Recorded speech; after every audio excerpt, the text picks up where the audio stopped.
next week. Muslims all over the world will begin fasting from sunrise to sunset. That means no food or water, but after sunset, friends and neighbors come together to eat and celebrate breaking the fast. This year, the Council on American Islamic Traditions is extending an invite for non-Muslims to join in on those dinners at local mosques. For more on this, I'm joined by Edward Ahmed Mitchell, the National Deputy Director of the Council on American Islamic Traditions. Edward, it is so good to see you. Welcome to ABC News Live.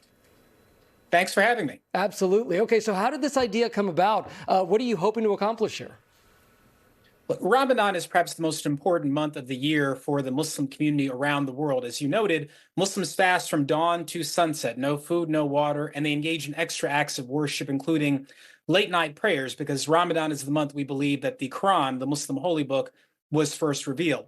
This is also an important opportunity here in America for Muslims to break bread with their neighbors. And so the U.S. Council of Muslim Organizations, which includes the Council on American Islamic Relations, my organization, is launching an initiative encouraging all mosques to hold interfaith Ramadan dinners during the month of Ramadan. Invite their neighbors, Christians, Jews, others to come in, enjoy the meal, learn about Ramadan, build bridges with their neighbors. This is something that many mosques do every Ramadan, but we really want a coordinated national effort this year where many more mosques are doing it. So, Edward, let's say someone has never been to a mosque before. What can people expect if they attend? Well, it's not that different from going to a church or a synagogue. You're going to find a prayer area. You're going to find many people there worshiping God. But when you come for Ramadan, what you're going to find is people who are a little bit hungry, engaging in a lot of extra worship, and are really looking forward to sitting down to break that fast, eat dinner, and then engage in a long night of worship of God.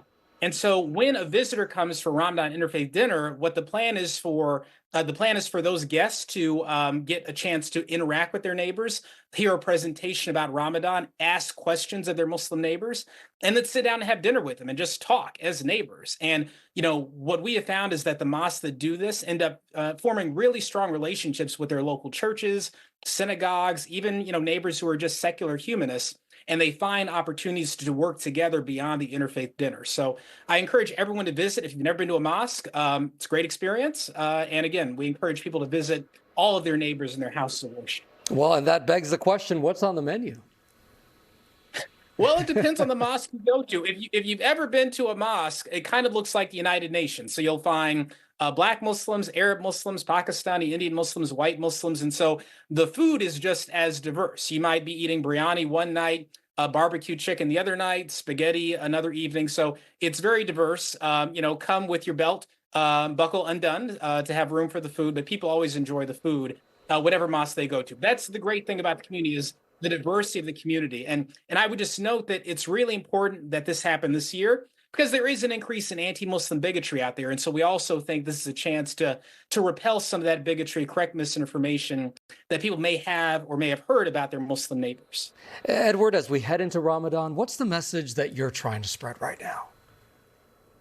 What we really encourage people is that at this time of extreme division in our country, hate of various racial and religious minorities, that we, the American people, come together. There is far more that unites us in terms of our values than the hate that is dividing us right now. And so especially the Muslim community, you know, we've seen an incredible surge of hate directed at our community, conspiracy theories about Muslims trying to take over the country and all this other crazy stuff. And so we really hope that people will take this chance. If they have any concerns about their Muslim neighbors, go to the mosque, ask your questions, ask tough questions, and your Muslim neighbors will be happy to answer them. And not just the Muslim community, Jewish community, Catholics, other Christians, other faiths, everyone should really take an opportunity if they find it to interact with their neighbors, learn about their neighbors. And that's the best way to counter hate. The ignorance out there can be quenched. Education is a very good vaccine against discrimination. So we encourage all Americans, visit your local mosque and your other houses of worship, especially during this month of Ramadan. Well, Edward Ahmed Mitchell from the Council on American Islamic Relations, thank you so much for joining us on this Saturday morning. Thanks for having me. Absolutely.